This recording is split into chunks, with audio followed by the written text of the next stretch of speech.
Bem-vindos. Este é o resumo do roteiro preparado para o capítulo 5 da obra Pensamento e Vida. O título dele é Educação. Vamos conhecê-lo?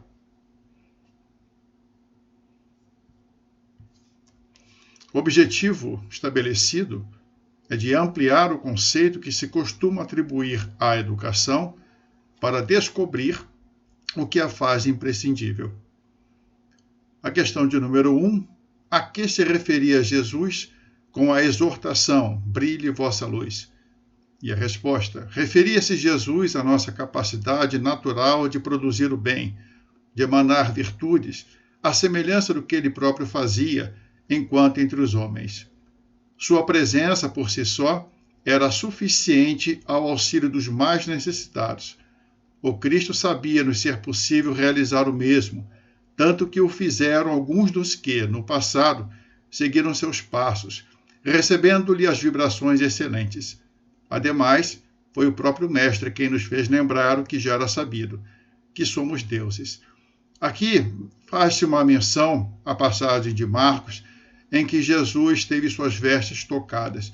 É bastante conhecida da hemorraíça, aquela que tinha um sangramento já de muitos anos, 12 anos, segundo consta, e ela já tinha ido a vários médicos, claro, médicos da época, que tudo fizeram para ajudá-la, mas não tiveram sucesso. E ela, então, muito crente, muito fervorosa a fé que ela tinha, levou até Jesus, que neste momento encaminhava-se com a multidão, e ela fez questão de conseguir tocar-lhe as vestes, porque ela dizia para si mesma, se eu o tocar, eu estarei curada. Jesus, então, percebeu que alguém tocou nele e virou-se para a multidão, quem foi que me tocou?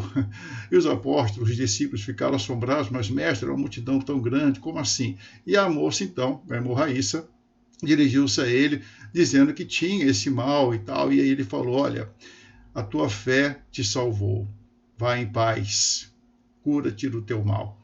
E ela seguiu adiante. Nessa mesma ocasião, estava Jesus justamente sendo interpelado por Jairo, um dos chefes da sinagoga, cuja filha estava tendo sido tida como morta. Ele foi, então, não se preocupe, vamos até lá. Ele, chegando à casa de Jairo, pediu para que ele, Jairo e sua esposa, adentrassem a residência para que, então, ele observasse como estava a menina. E já de pronto ele disse, a sua menina apenas dorme. Foi então quando Jesus disse, olha, menina, levanta-te e anda. E ela realmente saiu andando. E orientou os pais que dessem de comer a ela. Para mostrar tanto a passagem da menina, da moça que encostou nas vestes de Jesus e que sentiu ela mesma que já estava curada do mal que a afligia há tanto tempo, da mesma forma Jairo, chefe da sinagoga, que com a sua fé ardente conseguiu ajudar a sua filha. Essas duas passagens mostram muito fortemente o papel da fé nas curas de Jesus. Nós dissemos não faz muito tempo que os milagres, as coisas, vamos dizer assim, sobrenaturais que ele fazia, atraía multidões, como até hoje, né? Mas não o fazia para isso, mas fazia simplesmente para mostrar-nos ainda hoje o quão forte a fé, o que ela pode fazer. Tanto é que ele diz, a fé transporta montanhas, no sentido figurado, mas nós vemos que tudo pode, tudo posso naquele que me fortalece. No sentido de que se nós crermos e de fato merecermos e for conveniente a que uma cura, algo milagroso aconteça, esse algo vai acontecer. A propósito, o próximo roteiro será fé. Muito legal, recomendo a todos que assistamos, tá bom?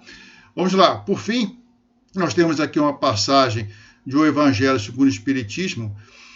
Também os apóstolos não operaram milagres, seguindo o exemplo, de novo, para dizer que a fé, através do magnetismo e tantas outras coisas que nós ainda estamos por conhecer, por aprender, é a fé que transporta montanhas, como dito há pouco, é essa que, com a ajuda do mais alto, a depender da circunstância, vai ajudar-nos. Não necessariamente da forma como imaginamos, como queremos, mas da forma como vai ser melhor para nós todos. Mas a fé, acima de tudo, é que prevalece.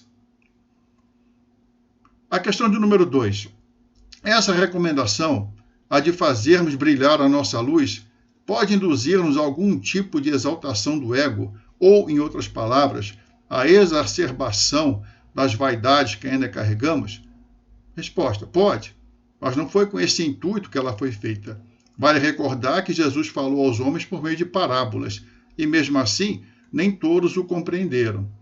Desses, muitos são os que se perderam e encaminharam outros ao desregramento pela interpretação personalista que deram à mensagem evangélica, olvidando, entre outras coisas, que não se pode chegar ao Pai senão pelo cumprimento da lei divina, que tem como princípios fundamentais a caridade e a humildade. Jesus, no Evangelho de Mateus, vocês vão lembrar que nós já fizemos uma citação a essa frase aqui, é por isso que eles falam em parábolas, porque veem sem ver e ouvem sem ouvir nem entender. Estão lembrados que ele fez referência, Jesus fez referência às Escrituras, a Isaías, mas é a mesma coisa aqui. Aqueles que têm trancado em si o coração, que não abrem os olhos, não querem ouvir e muito menos sentir a realidade das coisas, esses ainda necessitam das parábolas. Mesmo assim, isso não é garantia de que vão compreender Jesus, aquilo que ele veio nos trazer. Vejamos aqui, em função disso, consequência desse trancafiamento, dessa falta de empatia com a mensagem de amor que Jesus trouxe, nós temos que o Evangelho segundo o Espiritismo vem nos dizer, Simeão, a árvore, isto é, a árvore do cristianismo, é boa sempre, porém maus são os jardineiros. Então, tudo aquilo de ruim que se atribui à cristandade, ao cristianismo, na verdade, não podemos sim culpá-lo por isso. Mas é a questão de quem o faz acontecer. Não é justo que nós culpemos o cristianismo por algo que ele não tem. Na verdade, o problema está em nós mesmos. E, finalmente, Jesus em Marcos, o Filho do Homem não veio para ser servido. Na verdade, ele veio para servir e dar a vida em resgate de muitos. Então, vejamos aqui que Jesus fez tudo o que fez por caridade, demonstrou-nos o que é ser caridoso. Não é só fazer milagres, mas ele demonstrou-nos com suas palavras, com suas atitudes, tudo aquilo que devemos fazer. Por isso é o caminho, verdade e a vida. Ele veio para servir, com humildade, portanto, e ao mesmo tempo fez tudo o que fez. Questão número 3. E o que devemos fazer para que a nossa luz possa brilhar? Resposta. Exercitarmos-nos no bem, sem outro propósito que não de desenvolver a centelha de amor que existe em nós. À semelhança da luz, que está em toda parte, as ocasiões de sermos úteis surgem a todo instante. Convém, portanto, que nos dediquemos a aproveitá-las, em vez de sistematicamente negligenciar os benefícios. Afinal, embora no mundo se diga que não, é esse o único caminho para a verdadeira felicidade. Jesus, novamente, em o Evangelho de Mateus, tende cuidado em não praticar as boas obras diante dos homens, para serem vistas. As boas obras, segundo compreendemos, devem ser feitas porque é o bem, é o fim ao qual devemos sempre almejar, sempre termos como foco essencial de nossas vidas. Se outros virem, muito que bem, mas não façamos para que outros vejam. Jesus também fez várias citações, como aqueles que fazem questão de orar em voz alta nas sinagogas, etc., mas só para serem vistos. Não precisamos disso. E Jesus vem dizer que não é necessário realmente. Quantos e quantos atendimentos, quantas vezes Jesus atuou sozinho, apenas com o indivíduo, a pessoa que o procurava, e nós sequer sabemos disso. E também não está nos evangelhos, e nem precisaria. Os evangelhos mostram uma parcela do muito que ele fez, não é verdade? Em O Livro dos Espíritos, assevera-se que não há quem não possa fazer o bem. Somente o egoísta nunca encontra ensejo de o praticar. Eu concordo com isso. As oportunidades estão aí, não faltam. Somos nós que, vez por outra, fazemos que não a vemos, ou não as vemos, ou não as queremos ver. Jesus, de novo, agora no Evangelho de João. Importa que façamos as obras daquele que me enviou, enquanto é dia. Vem a noite, quando ninguém pode trabalhar. A que noite se referia Jesus? Nós iremos aqui ao Evangelho de João, no capítulo 9, versículo 4, ou no capítulo 9, na verdade, que é sempre bom lermos todo o capítulo para compreendermos qual o contexto em que foi citada essa frase aqui. É importante o quê? Trata-se do cego de nascença, que foi curado por Jesus num sábado. E os fariseus, como não perdiam oportunidade de espezinhar Jesus, de experimentá-lo, como vimos também no vídeo anterior, eles foram até o cego que fora curado para perguntar-lhe, olha, quem fez isso em você? Ele falou, olha, foi um profeta. Não, não existe profeta, ele não é profeta. O profeta é Moisés. Não, não é. Então aí foram falar com os pais do ex-cego de nascença.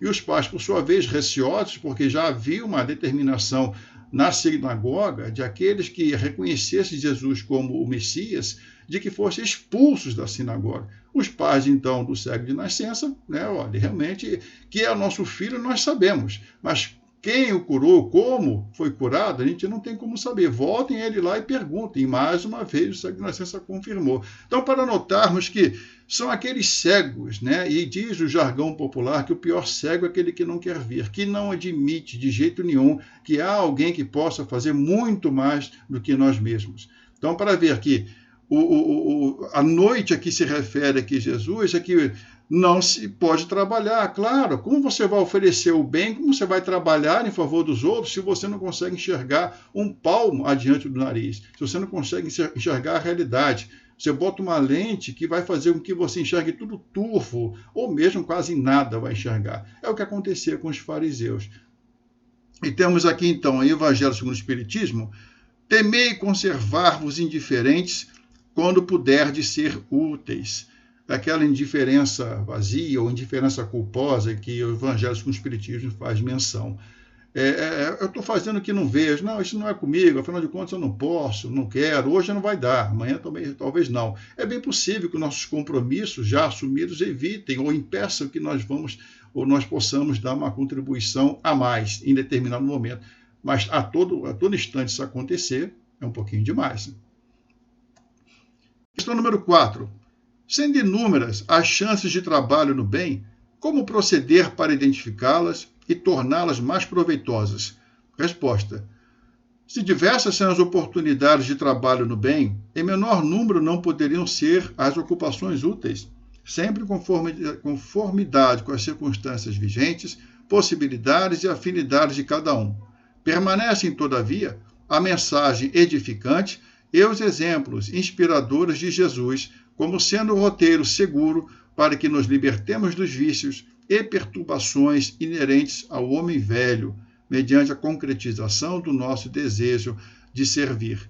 Em Mateus, nós temos que, vendo ele, isto é, Jesus, vendo as multidões, compadeceu-se delas, porque andavam desgarradas e errantes, como ovelhas que não têm pastor. Então disse a seus discípulos: na verdade, essa área é grande, mas os trabalhadores são poucos. Trata-se de um momento em que Jesus fez uma rápida reflexão sobre aquilo que ele já tinha visto e vinha vendo. Ele andava por muitos e muitos lugares, atendia multidões, indivíduos pessoalmente, e ele percebia claramente o tamanho da seara. Ele já sabia, claro, a seara é muito grande, a demanda é enorme, muitos necessitam de ajuda. O que lhes falta são os trabalhadores. E aqui trabalhador é importante que reconheçamos que não se trata apenas daqueles que labutam, que têm um trabalho muito nobre nas igrejas, nos templos, nas casas espíritas. Super válido, claro que é isso. Mas refere-se a todos aqueles homens e mulheres de boa vontade que queiram ajudar, que queiram ser úteis, que queiram dar bons exemplos. O exemplo, aliás, ajuda demais. Quem sabe até muito mais do que um pão, que alimenta momentaneamente, sacia a fome, mas não resolve o problema, como também comentado em vídeo recente. Paulo de Tarso, em Romanos, vem dizer, a recomendar o seguinte: apresentai agora os vossos membros como servos da justiça para a santificação. Fazia Paulo, dava uma orientação no sentido de que até agora muitos fizeram algo que não era interessante para a igreja de Corinto. Né?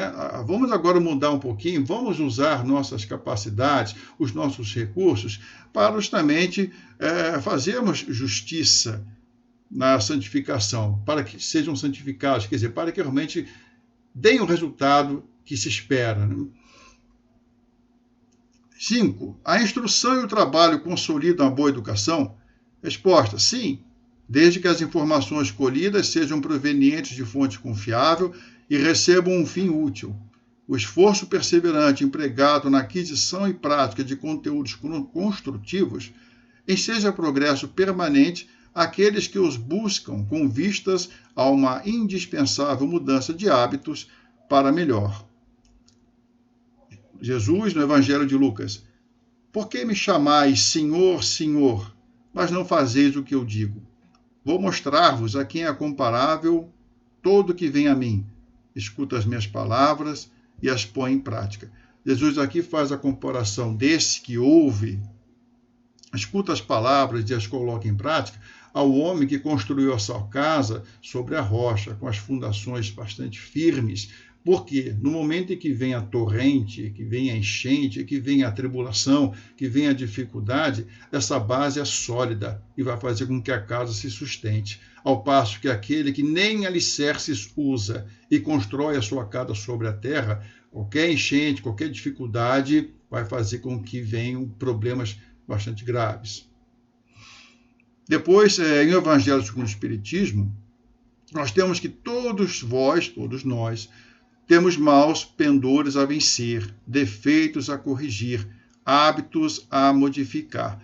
Que nenhum de nós ache-se melhor do que si mesmo. Nós somos o que somos. Aqui não se trata de um convite à condenação, ao martírio pessoal, vamos dizer assim, mas sim a um reconhecimento honesto de que ainda podemos sim melhorar muito, contanto que os nossos problemas íntimos possam ser realmente tratados. Não se trata de descartá-los, trata-se apenas de fazer com que eles sejam realmente produtivos, porque aquilo que fizemos de mal foi feito com as nossas próprias capacidades, e são elas próprias capacidades que nos permitem fazer também o acerto, consertar o que erramos, fazer o reparo e seguirmos adiante apenas fazendo o que é certo. Por fim, em O Livro dos Espíritos, cabe à educação combater essas más tendências.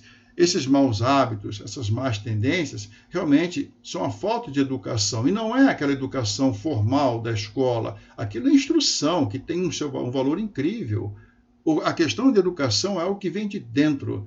Essas mesmas capacidades que eu mencionei há pouco, e que foram muitas vezes por nós usadas de forma equivocada, essas capacidades é que sim, uma vez que aquela centelha divina já tão comentada por nós aqui nesses vídeos, no momento em que ela germinar, em que essa força interior que temos, com as potências que temos, começarem a realmente produzir bons frutos, aí sim dar-se-á a verdadeira educação. Quer dizer, tudo aquilo que temos dentro de nós para combater essas más tendências. É então o fim do homem velho e o surgimento do homem novo. Questão número 6. Sendo a educação uma necessidade de todos, é-nos lícito impô-la, principalmente aos que mais amamos, sob o pretexto de adiantar-lhes o progresso? Resposta: toda forma de imposição revela-se inútil e mesmo inconveniente diante do livre-arbítrio, já que, por mais nobre seja a intenção, ela jamais será capaz de suplantar a vontade alheia. Temos aqui Jesus no Evangelho de Marcos. Se alguém quiser vir nas minhas pegadas, renuncie a si mesmo, tome a sua cruz e siga-me. Parece-me muito óbvia a coisa. Tem que partir do indivíduo, tem que partir da própria pessoa, essa decisão realmente de mudar, de educar-se. Não tem como vir de fora. Pode até vir, mas não vai funcionar. Vejamos aqui em O Céu e o Inferno. Desde que o temperamento é um efeito e não uma causa, todo esforço para modificá-lo se nulifica ante as disposições morais do espírito, opondo-lhe uma resistência inconsciente que neutraliza a ação terapêutica.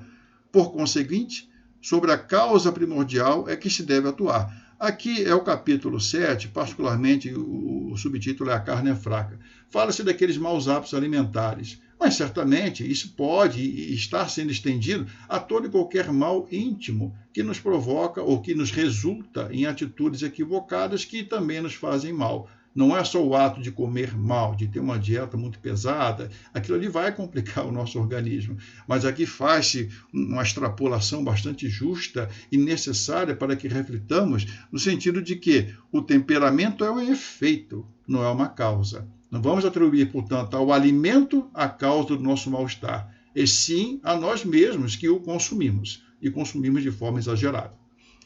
Finalmente, em O Livro dos Espíritos, a convicção não se impõe. Podemos sim ter as nossas convicções próprias, mas impô-las não funciona. Questão número 7. De que modo podemos oferecer uma boa educação? Educando-nos, a fim de que, com nossos humildes, porém sinceros esforços diários, em prol da melhoria íntima, possamos influenciar outros a que também se disponham a modificar suas atitudes. Sabemos que ninguém dá o que não tem, e que as ações valem mais que 1000 palavras. Paulo de Tarso, na primeira carta aos Coríntios. Não sabeis que um pouco de fermento leveda a massa toda? Purificai-vos do velho fermento, para serdes nova massa, já que sois sem fermento. Podemos fazer muitas coisas, ainda que sejamos apenas um pouco de fermento, mas a massa, ela leveda. Então, veja, fazendo uma analogia muito pobre, vamos dizer assim, nós temos aquela maçã podre, né, que afeta toda a caixa, né, prejudica toda a caixa. A mesma coisa aqui. Da mesma forma que um pouco de fermento leveda a massa toda, esse levedo, ele pode e deve ser trabalhado, é a recomendação de Paulo, para que seja purificado, como dissemos, não é que vamos colocar um novo fermento. O final aqui, já que sois sem fermento, não é que não tenhamos o fermento, nós temos, só que ele está velho. A recomendação é que ele seja transformado em novo, é de transformação, por isso a melhora íntima. O Livro dos Espíritos. Todos experimentarão a influência moralizadora do exemplo e do contato. Creio que ninguém tem dúvidas de que o bom exemplo influencia, afeta.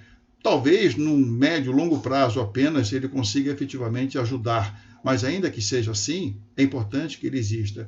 E especialmente, vamos lembrar que o dever moral que temos, em primeiro lugar, é conosco mesmos. Afinal, ninguém dá o que não tem.